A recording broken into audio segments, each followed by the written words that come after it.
मैं मिस्टर बुलीवाल, आपके अपने YouTube चैनल मिस्टर बुलीवाल 123 में आपका स्वागत है।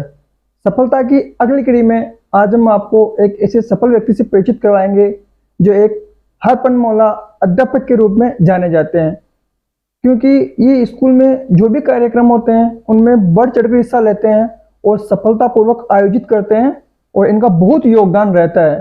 तो आइए आज हम आपको ऐसे सफल व्यक्ति परिचित करवाते हैं मिस्टर सीताराम जी से, जो अभी सर आपकी पोस्टिंग कहाँ है सर? मैं भी वर्तमान में राजकीय उच्च माध्यमिक विद्यालय बोराड़ा में कार्यरत हूँ और मेरा संक्षिप्त में अपना परिचय देना चाहूँगा। मैं सीताराम जाट, अभी लेवल फर्स्ट अध्यापक राजकीय उच्च माध्यमिक विद्यालय बोराड़ा में कार्यरत हूँ। मेरे पिताजी नाम का नाम चौधरी है। हम देखो समय से ही शुरू से ही हमने संघर्ष करना सीख लिया था, क्योंकि परिवार की परिस्थितियाँ थोड़ी ख़राब थी। इस वजह से आज हम छोटी सी उम्र में, अगर आपको कोशिश करनी है तो छोटी सी उम्र में ही आपको कोशिश करना स्टार्ट करना पड़ेगा, तब जाके आप नई ऊंचाइयों पर जा सकते हैं। अभी सर ने बहुत अच्छी बात बोली है, क्योंकि अगर सफलता प्राप्त करनी है आपको तो छोटे लेवल से कम उम्र में आपको वो लक्ष्य निर्धारित कर आगे बढ़ने होगा, तभी आप उस लेवल तक पहुंच सकते हो। तो सर आपकी जो भी आपने प्रयास किया था उसके बारे में हमारे दर्शकों को कुछ बताइए। मैं अपनी पढ़ाई से स्टार्ट करूंगा। मैं 2006 में 10th राजकीय उच्च माध्यमिक विद्यालय गुड़गांव से पास की मैंने। उसके बाद में 2008 में राजकीय उच्च माध्यमिक विद्यालय सदारा से मैंने 12th की। 12th करने के बाद ही मेरा सपना मेरा था पीटीआई बनने का, क्योंकि मैं फिजिकल डिपार्टमेंट में बहुत अच्छा था, लेकिन कुछ कारणवश या मुझे गाइडेंस नहीं मिल सका। इस वजह से मैं बीएसटीसी मैंने 2011 में बीएसटीसी पास कर लिया। उसको 2012 में मेरी पोस्टिंग हो गई। तो मैंने ज़्यादा देखा नहीं बेरोजगारी, लेकिन सपना था, शुरू में ड्रीम था कि जल्द करना है, जो जल्दी करना है, कुछ भी करना है पर जल्दी करना है। जो समय के अनुसार मिल जाता है ना, उसी की मजेदारी होती है। मिलेगा तो सबको है, लेकिन वो अगर जो समय पर नहीं मिलता है, वो बाद में मिलता है ना, तो उसका अफसोस रहता है कि जो अपने सपने होते हैं ना, अपन उसको कंप्लीट नहीं कर पाते हैं। सर ने अच्छी बात भी बताई है कि जो भी करना है वो जल्दी करना है। जितनी कम उम्र में आप करोगे उतने ज्यादा आप जिंदगी के मजे ले सकते हो। सर ने अभी यही बात बताई है। और सर में ये बताइए, जैसे आप तैयारी कर रहे थे तो जब आपका सिलेक्शन हुआ था तो इसके लिए कुछ कोचिंग की थी या नहीं? मैंने कुछ भी कोचिंग नहीं की। मैंने जैसे 2011 में मेरी बीएसटीसी हुई, उसके बाद में मैं डायरेक्ट घर पे, और मेरे को उसी टाइम 2012 की वैकेंसी आ गई थी 3rd ग्रेड, तो मैंने सीधी भर्ती टेट उससे पहले हो गया था। उस 2012 में जब सीधी भर्ती आ गई तो मैंने डायरेक्ट उस 6 महीने मेरे को मिले थे बीएसटीसी करने के बाद में, और 6 महीने में मैंने पूरी जी जान लगा दी थी, क्योंकि उस टाइम सोशल मीडिया भी कम था, लोगों के पास एंड्रॉयड फ़ोन नहीं था, तो हमारे पास ऑप्शन भी नहीं, कम ही थे, तो हमें पढ़ना ही था। इस वजह से एक सपना भी था, ड्रीम भी था कि हमें कुछ करना है, तो हम उसी ड्रीम के अनुसार हमने अपनी मेहनत की और मेहनत का हमें फल मिला। सही है भी। और इन्होंने कहा भी है कि जैसे इनकी बीएसटीसी कंप्लीट हुई और 6 महीने के बाद ही वैकेंसी आ गई थी, और उन्होंने 6 महीने जबरदस्त मेहनत की और उसी के परिणाम स्वरूप आज हमारे सामने है। तो कहते हैं ना, अगर आप किसी चीज को शिद्दत से चाहते हो तो पूरी कायनात उसे आपको मिलाने में लग जाती है। तो सर ने 6 महीने जबरदस्त मेहनत की और आज हमारे सामने उपस्थित है, एक अध्यापक के रूप में है और एक सम्मानीय अध्यापक के रूप में है। और सर मैं बताइए, जैसे भी आपकी जैसे फर्स्ट पोस्टिंग कहाँ से हुई थी? मेरी फर्स्ट पोस्टिंग 2013 में राजकीय उच्च माध्यमिक विद्यालय सांपला में पहली पोस्टिंग हुई थी। उसके बाद में मैं 2 साल राजकीय उच्च प्राथमिक विद्यालय अजगरी में मैंने सेवाएं दी, और अभी वर्तमान में मैं राजकीय उच्च माध्यमिक विद्यालय बोराड़ा में कार्यरत हूँ। 5 साल से कंटिन्यू अभी मेरी सेवाएं वहीं चल रही है। तो सर जैसे आपने जब आपकी बीएसटीसी कंप्लीट हुई थी और आपने 6 महीने बाद एग्जाम फाइट करके आपका सिलेक्शन हो गया था, उसमें आपकी एज क्या थी लगभग? मेरी उस टाइम एज थी 21 साल की मैं लगभग था, और उसी टाइम, लेकिन वो एक दौर ऐसा होता है, जवानी का दौर भी होता है, और अपने बहुत सारी अपने मन में जिज्ञासा भी होती है कि ये कर लेंगे वो कर लेंगे, लेकिन वर्तमान युग में अपन देखते हैं कि सोशल मीडिया के ऐसे लोग सोशल मीडिया में घुल जाते हैं कि ऐसा कर लेंगे वैसा कर लेंगे, लेकिन वर्तमान में सोशल मीडिया से दूर रह के ही आपको पढ़ाई करनी पड़ेगी।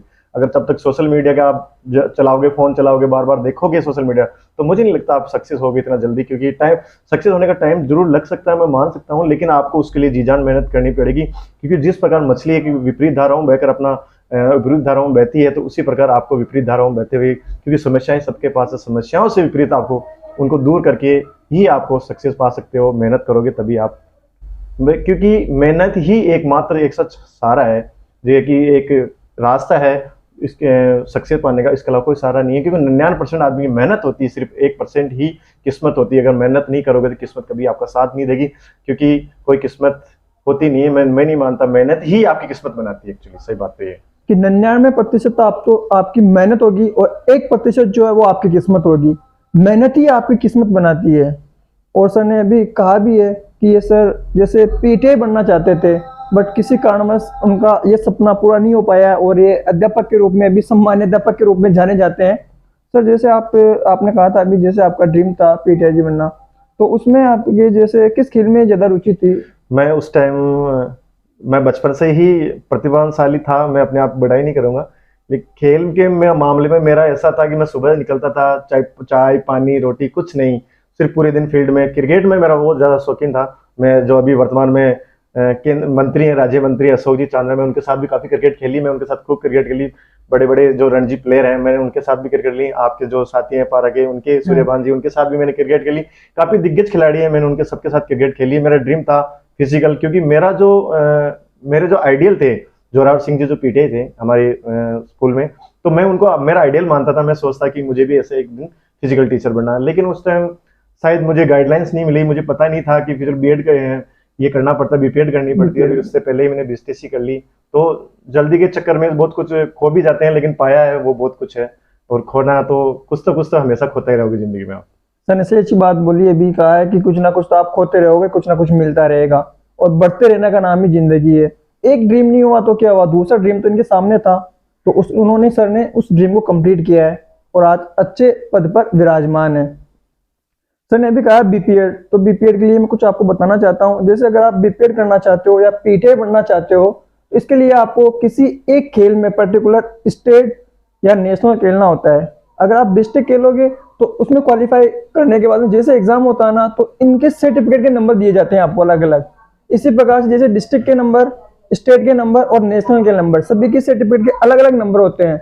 इसके लिए भी आजकल परसेंटेज बेस पे ही लिया जाता है बीपीएड के लिए। जैसे 12th में अगर आप पास हो अच्छे नंबरों से हो और एक किसी खेल में आप स्टेट जा चुके हो, तो आप बीपीएड के लिए अप्लाई कर सकते हो।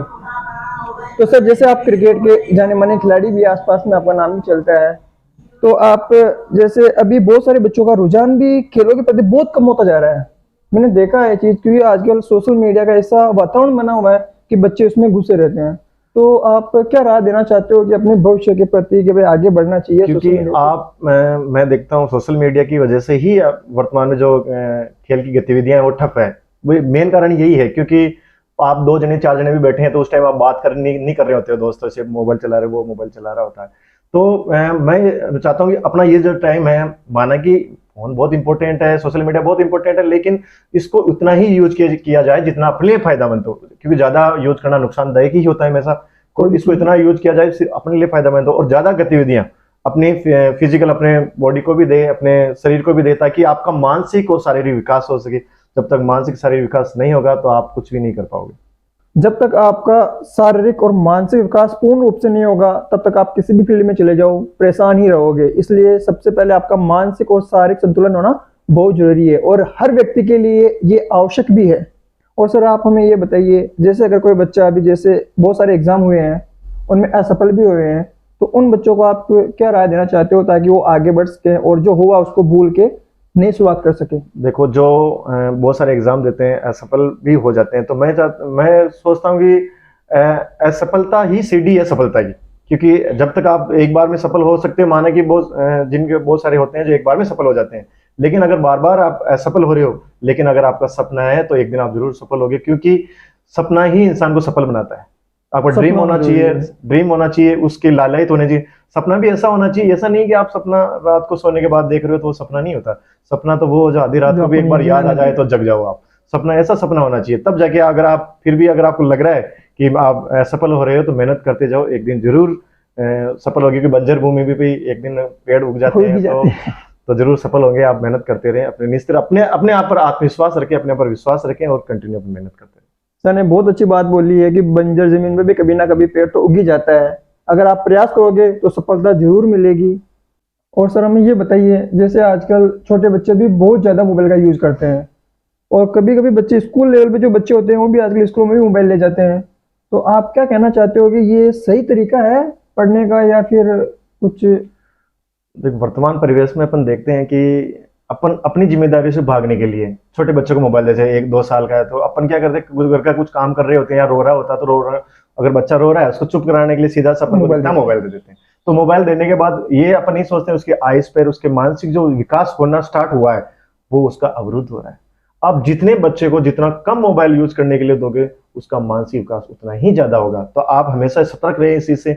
मोबाइल छोटे बच्चों को 5 साल से छोटे बच्चों को तो ना के बराबर दें तो ऐसे कंडीशन में दे जब आपको लगे कि हाँ मुझे इस कंडीशन में तो देना ही पड़ेगा कि वो अपना काम नहीं चला, तभी ही दे, वरना मोबाइल को अवॉइड करे। बच्चे को रोने दे, चाहे कुछ भी करने दे, वो रोने के 10 मिनट रो सकता है, 15 मिनट रो सकता है, लेकिन फिर उसके बाद खेलने के बाद उसका मानसिक विकास वैसे भी हो जाएगा। तो आप मोबाइल से उसका हमेशा दूर रखें। छोटे बच्चे आइस में मानसिक विकास में बहुत प्रॉब्लम होती है छोटे बच्चे। मैं एक्चुअली मेरा खुद का बेटा है तो मैं उसको भी नहीं देता मोबाइल, चाहे कितना भी रो ले। सर ने बहुत अच्छी बात बोली है, क्योंकि 5 साल से कम बच्चे जो भी हैं उनको मोबाइल नहीं देना चाहिए, क्योंकि मोबाइल देने से बहुत सारे डिफेक्टिव होते हैं, उसके बहुत उल्टे प्रभाव पड़ते हैं। हम सब भी जानते हैं, यदि अपन खुद भी अगर 2 घंटे 3 घंटे मोबाइल एक साथ चला लेते हैं तो अपने खुद को महसूस होने लग जाता है कुछ शरीर में कमजोरी हो रही है कुछ हल्की सी। इसलिए 5 साल के जितने भी छोटे बच्चे हैं कृपया उनको मोबाइल से दूर रखें और सावधानी बरतें। अगर आपको पढ़ना ज्यादा जरूरी है तो मोबाइल में जो भी सोशल मीडिया है उनसे दूरी बनाकर ही रखें, तभी आप अपने सफलता का जो अपना सपना है उसको आप प्राप्त कर सकते हो। बिल्कुल मेहनत करते रहिए, क्योंकि मेहनत ही एक ऐसी चीज है कि कहते हैं कि नींद कहाँ, उनकी आंखों में जो धुन के मतवाले हैं, तर्सनाई गति तो और बढ़ जाती है जब पैरों में पड़ते। क्या बात सर ने बहुत अच्छी बात। आपके छाले ही आपको सफल बनाएंगे। एक्चुअली बात तो है कि मेहनत करो, आप पैरों में छाले होंगे जरूर आपको मेहनत बनाए, क्योंकि वो ही पीड़ा होती है जो आदमी को सक्सेस बनाती है, क्योंकि पीड़ा ही आदमी को आगे लेके जाती है। अगर बचपन से आप आराम में रहे हैं तो वो आराम आपको शायद हो सकता है कि आगे बढ़ने के लिए प्रेरित भी करे या नहीं भी करे, लेकिन जो मनुष्य नीचे से उठकर ऊपर बढ़ता है, जिन्होंने संघर्ष किया है, उसको पता होता है कि भाई सफलता का मतलब क्या होता है। और सर ने भी कहा है कि बहुत सारी मेहनत की है इन्होंने, 6 महीने तो शायद सर ने जबरदस्त मेहनत की थी। मैंने मोबाइल बंद रखा 3 महीने, मैंने कंटिन्यू मोबाइल को मैंने हाथ भी नहीं लगाया। हाथ लगाया तो इतना ही लगाया जैसे मैंने किसी को फोन करना है, क्योंकि एंड्रॉइड फोन था ही नहीं उस टाइम, कीपैड था उस टाइम, कीपैड फोन ही थे हमारे पास। एंड्रॉइड फोन था, एंड्रॉइड फोन भी आया होगा 1-2 महीने पहले आया होगा एग्जाम से पहले, लेकिन यूज करना भी इतना जानते नहीं थे। तो लेकिन उस टाइम भी फोन तो अपन दोस्तों करते हैं, बात तो करते हैं, उसको भी मैंने दूर रखा कि हाँ नहीं मुझे कुछ करना है। तो उस टाइम ड्रीम था मेरा, सपना था, और जब इमोशनल ड्रीम होता है तो जरूर सक्सेस होता है। सर ने बहुत अच्छी बात बोली है कि इमोशनल ड्रीम हुआ ना आपका तो आप उसको पाने के लिए कुछ भी हद पार कर सकते हो, और जब तक हद पार नहीं होगी ना तब तक सफलता मिलना भी मुश्किल है। इसी दौरान अपने विचारों को विराम देते हुए अगर वीडियो अच्छा लगा है तो लाइक एंड सब्सक्राइब